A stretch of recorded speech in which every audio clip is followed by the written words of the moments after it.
अस्सलाम वालेकुम जी। मैं हूँ इस वक्त सलामकोट टूर पे निकला हूँ। मैंने देखा है बेड़ी, हमारी तरफ तो नहीं होती, इधर बेड़ी पी भी जाती है और बनाई भी जाती है। और मैं ज़िंदगी में पहली बार ये बेड़ी बनते हुए देख रहा हूँ। ये पत्ता है, हाँ पता है। ये देखे किस तरह उन्होंने पत्ते को उठाया है, उसको धागे से उन्होंने लपेटा है ऊपर से। जो ये देखें, पत्ता लिया, ये देखें,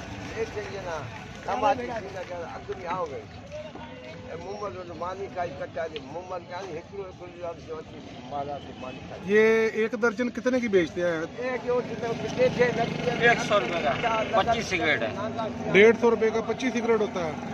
100 रुपये का 25 सिगरेट। 25 बेड़ी। हाँ 25 सिगरेट जो है 100 रुपये।